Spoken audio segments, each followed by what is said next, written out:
I remember that when I studied, which was back in the last millennium, not just back in the last century, can you imagine it? We were being told and convinced that people originated from apes. But I remember such an ironical case, which I didn't witness, but anyway, when a teacher asked a pupil, "Do you know where people originated from?" He said, "Yes, I did. Did you understand that people originated from apes?" He said, "Maybe you originated from apes, but I originated from my parents." And the poor teacher didn't know what to do after such an answer. Indeed, they tried to convince people of it. It's such an interesting thing. Why do we want so much to bring people to earth? Do you remember our high-flown great poetry? Do you remember the inner fights of Anna Akhmatova throughout her life, from her early youth and to the last days of her life? Indeed, this was an inner fight, and many of our poets wrote about it. There are two souls in my breast, and they are trying to get apart. So what are these two souls? What do we mean? Are there two souls in a person? No, one. There is just one soul. If you ever read the New Testament or the Gospel or the epistle written by Christ's disciples, just take a look what they were telling us about, that indeed a person has the animal origin as well as the heavenly origin, which calls us to heaven, and those two origins are called carnal and spiritual. So there are two origins, and it's interesting how they interact. Indeed, they're in a constant fight. The example of Anna Akhmatova is the one which illustrates very well this everlasting fight. Do you know an interesting phrase by our prominent Russian philosopher of the end of the 19th century, Vladimir Solovyov? He said that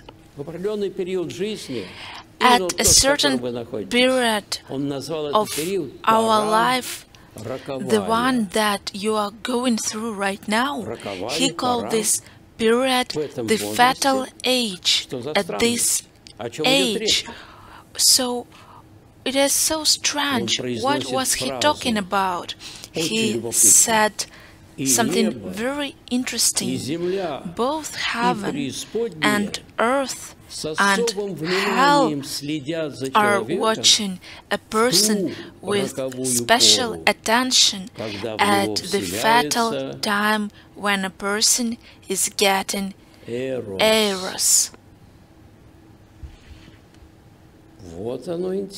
So it is very interesting. What eros? If you studied the philosophy of the ancient Greece, you know that he was a god of love who turned now into something different. Now this word means something different, but at first it was the god of love. And at this age, and why is this time fatal? It seems it is amazing. What can be better? What age can be better? What can be better? And he explains it. Indeed, it is the fatal age. Why? What is the problem? Why did he call it fatal? What serious is going on here? There is a great image that is being offered. It is as follows. It turns out that every person, from their birth, are given as a closed bud, something, and you don't know what will come out of it. But this fatal age, this bud gets open, and a flower gets out, and it's like a beautiful cup full of something that was being drunk by the Olympic gods. It is full of the divine nectar. It is the nectar of love.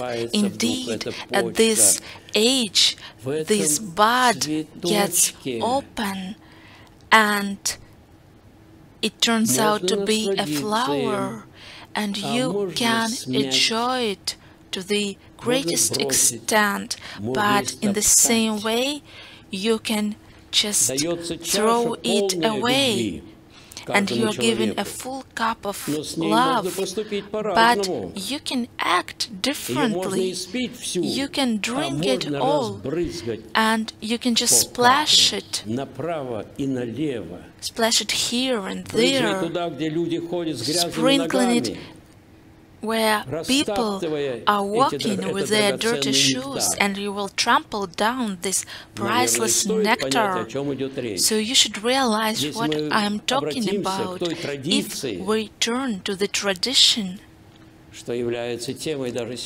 which is the topic of our meeting here today. And we are talking about innovations which are taking place. When we are talking about it, we can see the tradition of the ancient Rus.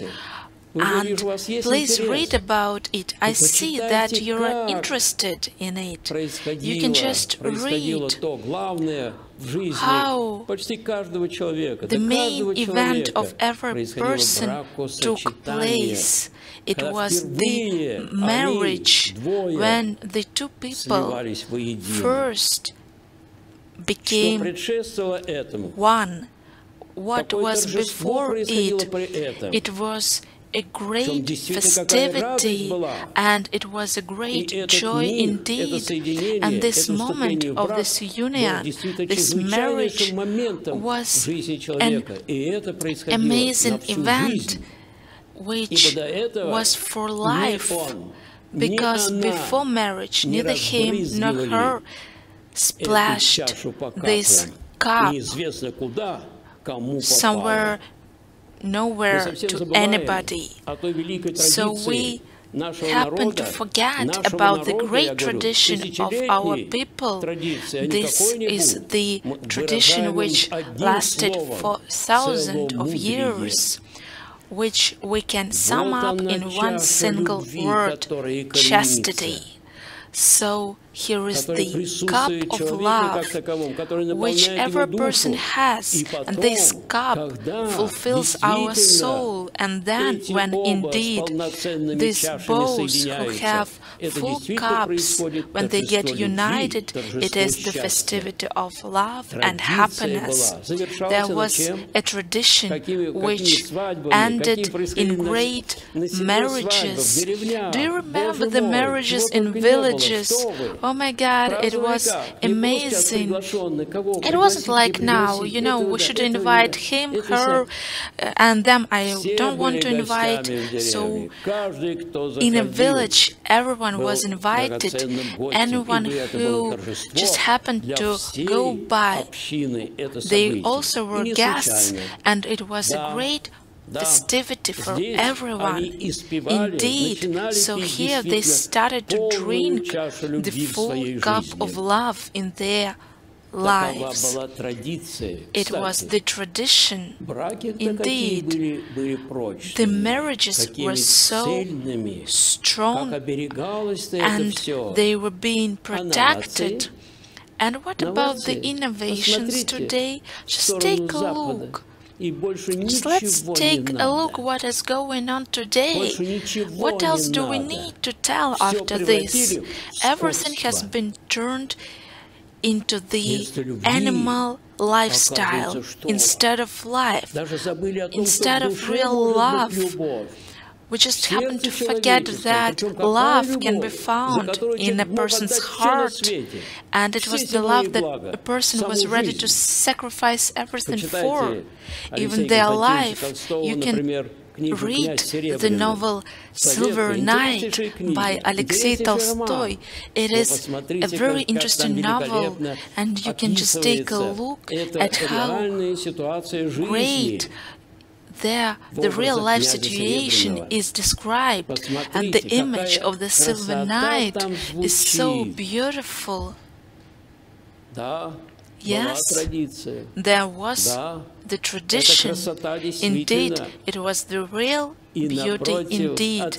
And what do we have as the opposite option? You can just switch on the TV and you will watch. What will you watch there?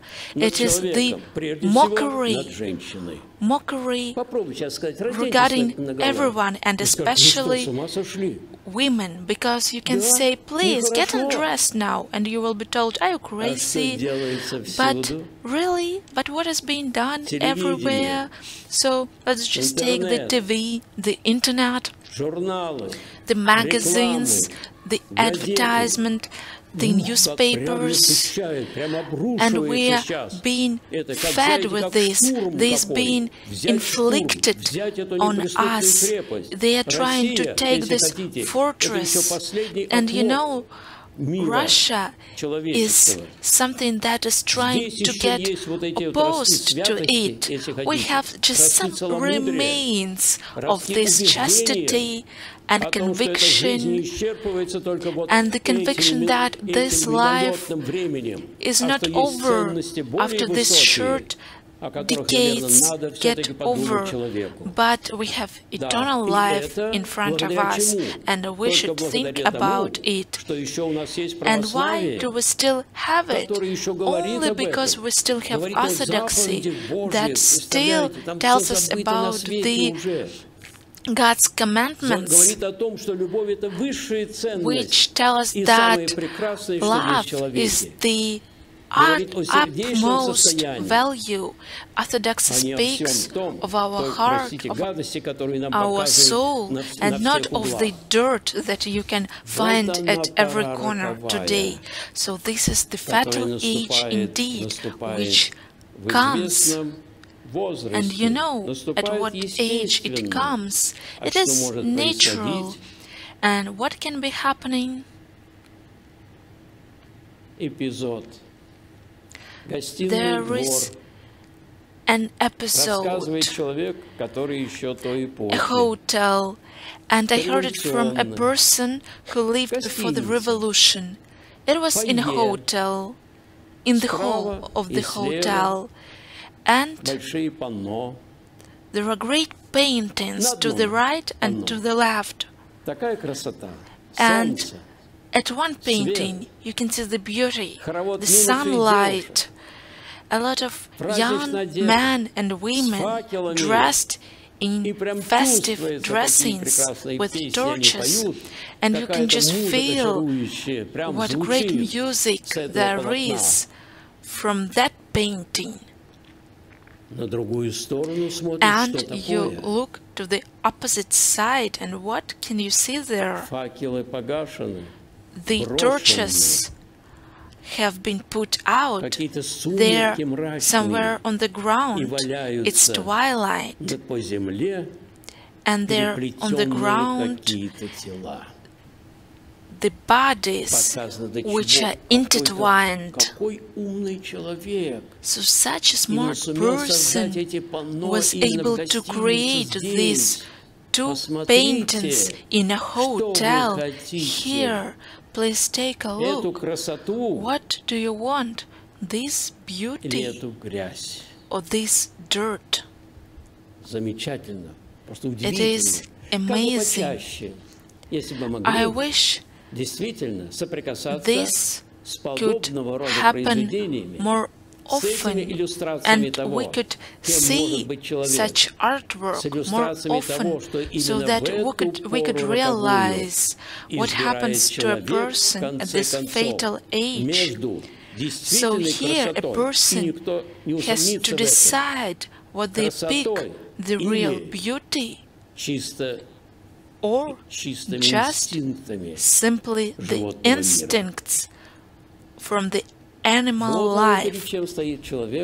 That's what a person is facing, and indeed it has a great meaning for the vector of life of this person. And we realize that indeed, if we think about the sense of our life, if we think about the understanding that the Orthodox says that our life lasts just for some time, and we don't know at which moment this will come to an end. We don't know, but really, it is easy to think that this is just an exam that we are taking here, and like we have to enter some university, we have to get ready here, we need to pass an exam in order to have something next. And the Orthodox says that our earthly life is our free choice. Nobody is making us do anything, so we have to pick the real vector of our life, and this choice will determine our future. It will be our real future, not just some fairy tales. These are not fairy tales. We have so many facts today, and we have a lot of literature. We can read about our afterlife, because there is life after death. And there is a lot of literature on it, and it turns out that here we live like in some fog or like at night, and we don't know what will happen next, and how we can estimate something, and we don't know anything, what is true or not, but there everything will come to the light, everything will be revealed, all our thoughts, all our moods, all our actions, and we will see all of it in front of our conscience and in front of God. And God is the Spirit, and the conscience that is present in every person is the voice of God. And via our mind and will and heart and conscience, God speaks to us, and the innovations that are inflicted on our country and on our people today because of the perestroika that we had, and this false understanding of the freedom, which is believed to be that you can do anything you wish despite of your conscience. So where is this coming from? So who benefits from it? Why should people get corrupted? Why can't we watch movies about chastity, about courageous and merciful people? Why can't we see it on our TV? Why is the only thing we can watch is dirt? Let's think about it. We know a tree by its fruit, and now we can see a lot of fruit. So who is this tree, and who benefits from this? Who inflicts and forces this dirt on all of us? And this is an everlasting flow. And they are trying to get us convinced of something, and they are trying to get our nature and personality perverted, and that's what is going on, and that is being done consciously. So this is a conscious process. So now we are facing the choice. And why are we facing the choice? Because we are living our fatal time when both heaven and earth and hell are watching us very attentively at this time when a person has the process, the ongoing process inside them, when this bud is getting out and is opening, and a flower comes out of it, and anything can be done to it.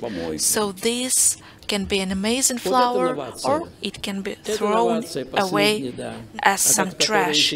So this is the latest innovation that we face now, and there is corruption under the hypocritical flag of freedom. So this is one of the most serious threats and one of the most disgusting innovations which take place today and which are the reality that we face. But every person has both reason and conscience. People often ask, how should I act according to God's will?